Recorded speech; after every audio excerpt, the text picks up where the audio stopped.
ਛੱਡ ਕੇ ਮੈਂ ਘਾਹ ਟੁਰ ਜਾਣਾ। ਕਿਸੇ ਬੰਦੇ ਦਾ ਮੈਂ ਕਾਣਾ ਨਹੀਂ। ਜਿਸ ਦਿਹਾੜੇ ਮੈਂ ਕਾਣਿਆ ਹੋਣਾ ਮੈਂ ਇਮਾਨਦਾਰੀ ਦੀ ਗੱਲ 21 ਬੰਦੇ ਦੇ ਨਹੀਂ ਕਾਣਿਆ ਹੋਣਾ, ਮੈਂ 10 ਬੰਦਿਆਂ ਹੋਰਾਂ ਦਾ ਵੀ ਕਾਣਿਆ ਹੋਣਾ। ਜੇ ਬੰਦੇ ਝੂਠ ਮਾਰੇ ਆਵੇ, ਦਾ ਲਾਇਆ ਹੋਵੇ, ਉਹ ਬੰਦਾ ਨਜ਼ਰਾਂ ਲੁਕਾਉਂਦਾ ਰਹਿੰਦਾ। ਖੁਰਮ ਭਾਈ ਬਾਹਰ ਆਣ, ਮੈਂ ਇਹਨਾਂ ਦੀ ਗੱਡੀ ਦੇ ਚੜੀ, ਜੇ ਮੈਂ ਗਲਤ ਹੁੰਦਾ ਤਾਂ ਮੈਂ ਇਹਨਾਂ ਤੋਂ ਨਜ਼ਰਾਂ ਸਾਰੀ ਜ਼ਿੰਦਗੀ ਲੁਕਾਉਂਦੇ ਰਹਿਣੇ ਆਏ। ਮੈਂ ਅੱਲਾ ਦਾ ਸ਼ੁਕਰ ਹੈ ਚਾਦਰ ਛੱਡ ਕੇ ਮੋਢੇ ਸੜਨਾ ਤੇ ਘਾਟ ਟੁਰ ਜਾਣਾ।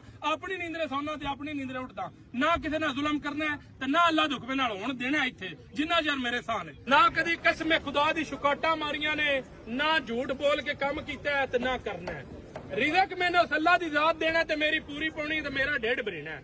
ਬੰਦੇ ਕਿਸੇ ਦੇ ਦਿੱਤਿਆ ਮੈਂ ਨਹੀਂ ਦੇਣਾ ਭਰੀਣਾ ਮੇਰਾ। ਤੇ ਜਿਹੜੇ ਗੱਲਾਂ ਕਰਦੇ ਨੇ ਪਿਸ਼ਾਕ ਕਰਦੇ ਰਹਿਣ, ਮੇਰੇ ਕੋਲ ਰਹਿ ਕੇ ਵੀ ਮੁਨਾਫਕਤ ਕਰਦੇ ਨੇ ਤੇ ਮੈਨੂੰ ਕੋਈ ਡਰ ਨਹੀਂ ਹੁੰਦਾ। ਆਈ ਸਮਝ। ਉਹ ਮਾਲਕ ਉੱਤੇ ਬੈਠਿਆ ਜਿਹੜਾ ਮੇਰਾ ਢਿੱਡ ਚਲਾਣੇ ਵਾਲਾ ਤੇ ਤੁਹਾਡੇ ਸਾਰਿਆਂ ਦਾ, ਠੀਕ ਹੈ, ਜਿਹੜਾ ਕੁੱਲ ਕਾਇਨਾਤ ਨੂੰ ਵੰਡਦਾ ਤੇ ਮੈਂ ਮੰਗਦਾ ਹੀ ਉਹਦੇ ਤੇ ਜਿਹੜਾ ਦੇਖ ਪਛਤਾਉਂਦਾ ਨਹੀਂ। ਬੰਦੇ ਕਿਸੇ ਕੋਲੋਂ ਮੈਂ ਮੰਗੇ ਨਹੀਂ। ਜੇ ਕੋਈ ਬੰਦਾ ਸਾਬਤ ਕਰੇ ਪਰ ਰਾਜੇ ਸੰਦਾਲ ਆਇਆ, ਮੈਂ ਇਮਾਨਦਾਰੀ ਦੀ ਗੱਲ ਉਸ ਦਿਹਾੜੇ ਕੰਮ ਹੀ ਛੱਡ ਦਿਆਂਗਾ। ਆ ਗਈ ਸਮਝ। ਸਵਾਦ ਇਸ ਚੀਜ਼ ਦਾ 6 ਮਾਡਲ ਹੈ ਲੈ ਪੂਰੇ ਪਾਕਿਸਤਾਨ ਚ ਚੈਲੰਜ ਹੈ। 6 ਮਾਡਲ ਗੱਡੀ ਐਕਸਲ ਆਈ 12,15,000 ਦੀ ਚਿੱਟੇ ਰੰਗ ਦੀ ਕੋ ਲੈ ਕੇ ਵਿਖਾਵੇ ਮੁੜ ਮੈਂ ਮੰਨਾ। ਇਹ ਕਿਹਨਾਂ ਦੀ ਗੱਡੀ ਹੈ ਜੀ? ਚਾਚੂ ਜੀ ਦਿਓ ਖਮ 12 ਲੱਖ ਦੀ ਗੱਡੀ। ਚਾਚੂ ਜੀ ਮਾਲ ਨਿਕਦਾ ਉਦਲਾ ਕੁੱਪਾ ਵੀ ਕੰਮ ਤੇ ਗਿਆ ਰਿਹਾ। ਦੱਸੋ ਕਿੰਨੇ ਦੀ ਇਹ ਲੱਗ ਜਾ ਮੁਨਾਸਿਬ ਵਿਕਾਸ ਦੇ ਕੋਈ ਨਹੀਂ ਬੜਾ ਥੋੜੇ ਇਹ ਗੱਲ ਛੱਡ ਦਿੱਤੀ ਜੋ ਜਾਇਜ਼ ਪੈਸੇ ਛੱਡੋ। ਕੋਈ ਨਹੀਂ ਪੈਸੇ ਤੁਹਾਡੇ ਹੱਥ ਵੀ ਕੋਈ ਨਹੀਂ ਮਾਰੇ। ਪੈਸੇ ਜਿਹੜੇ ਲੱਗੇ ਨਹੀਂ ਉਹ ਪੂਰੇ ਤਰਕੜੀ ਤੇ ਰੱਖ ਕੇ ਆਏ ਉਹਨੇ ਨਹੀਂ ਥੋੜੇ 12,15,000 ਰੁਪਏ ਦੀ ਗੱਡੀ ਲੈ ਜਾਓ ਜੀ।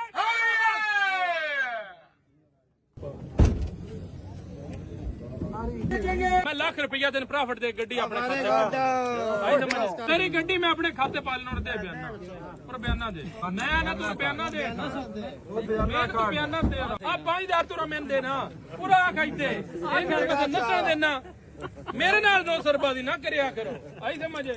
मैं 2 नंबर कैमरे के सामने भाई इमरान को 35.5 लाख दी मैं गड्डी शामिल ले लांदा मेरी गड्डी वेख जावे तेरी गड्डी मेरे बेटे पास यार अपने गल खत्म यार तू मेरे खाते पाओ गड्डी तू भाई इमरान दी 35.5 दी गड्डी रखना भाई मैं देना और लिया 35.5 दी भाई 35.5 तेन मैं जायज तेरी गड्डी रखा तेन प्रॉफिट ना दे के रखा मैं बंदे दा पुत्तर ही मैं इधर सुनो खलो जो सारे बंदे खलते ने मैं ना 2 नंबरी करना ते ना 2 नंबरी मेरी आदत है। मैं लाख रुपया दिन प्रॉफिट दे गड्डी अपने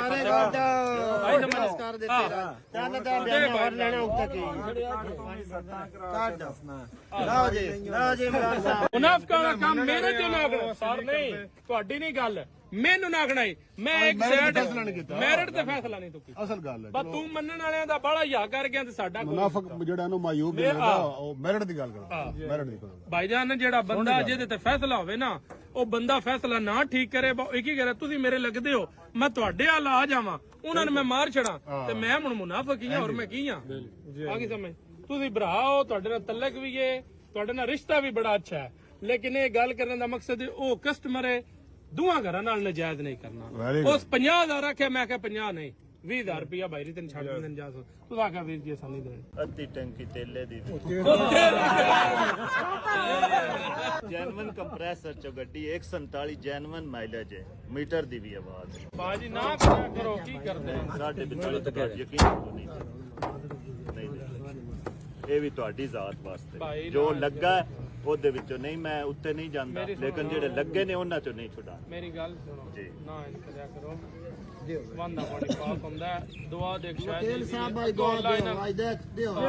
ਅੱਲਾਹ ਪਾਕ ਤੁਹਾਡੇ ਵਾਸਤੇ ਆਸਾਨੀਆਂ ਪੈਦਾ ਕਰੇ ਅੱਲਾਹ ਤੁਹਾਨੂੰ ਜਾਓ ਸਾਡੇ 40 ਤੋਂ ਘੱਟ ਵਕੀਲ ਸਾਹਿਬ ਅੱਜ ਨਾ ਜ਼ਦ ਕਰ ਸਾਡੇ 40 ਤੋਂ ਘੱਟ ਨਹੀਂ ਪੁਰਾਣੇ ਦੂਰੋਂ ਆਏ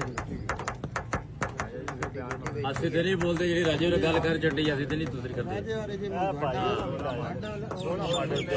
ਪਹਿਲੇ ਦਫਾ ਮੈਂ ਫਿਰ ਬਤਾਉਂਦਾ ਨਾ ਚਲੋ 45-75 ਦੀ ਮੈਂ ਉਹਨਾਂ ਨੂੰ ਗੱਡੀ ਦਿੱਤੀ ਹੈ ਜਿੰਨੇ ਦੀ ਉਹਨਾਂ ਨੂੰ ਉਦੋਂ ਮੈਂ ਦਿੰਦਾ ਸੀ ਉਹਨੇ ਦੀ ਨੰਦੇ ਚੜੀ ਤੇ ਜੇਬ ਚ ਪਾਓ ਨਹੀਂ ਨਹੀਂ ਦੇਣੀ ਕਸਮ ਸੇ ਨਹੀਂ। ਜਿਹੜਾ ਬੰਦਾ 8-10 ਲੱਖ ਵਾਲੀ ਗੱਡੀ ਲੈਣ ਆਇਆ ਹੁੰਦਾ ਉਹ ਕਿਤੇ ਕੰਪਨੀ ਦਾ ਮਾਲਕ ਕੋਈ ਨਹੀਂ ਹੁੰਦਾ ਤੇ ਨਾ ਹੀ ਉਹ ਮਿੱਲਾਂ ਦਾ ਮਾਲਕ ਹੁੰਦਾ। 7-8 ਲੱਖ ਵਾਲੀ ਗੱਡੀ ਜਿਸ ਲੈਣੀ ਹੋਵੇ ਉਹ ਇੰਜ ਹੀ ਆਪਣਾ ਨਿਜ਼ਾਮ ਚਲਾਉਣੇ ਵਾਸਤੇ ਲੈਂਦਾ ਬਸ ਚਲੋ ਸਾਡਾ ਵੀ ਲੱਦਾ ਬਣ ਜਾਏ ਕੀ ਖਿਆਲ ਹੈ ਬਾਬਾ ਜੀ ਤੇ ਲੱਦਾ ਉਹਨਾਂ ਦਾ ਵੀ ਬਣਾਣਾ ਅੱਲਾਹ ਪਾਕ ਉਹਨਾਂ ਦੀ ਵੀ ਲੰਮੀ ਜ਼ਿੰਦਗੀ ਕਰੇ ਤੇ ਅੱਲਾਹ ਪਾਕ ਤੁਹਾਡੀ ਵੀ ਲੰਮੀ ਜ਼ਿੰਦਗੀ ਕਰੇ। ਅੱਜ 15,000 ਰੁਪਏ ਦੀ ਗੱਡੀ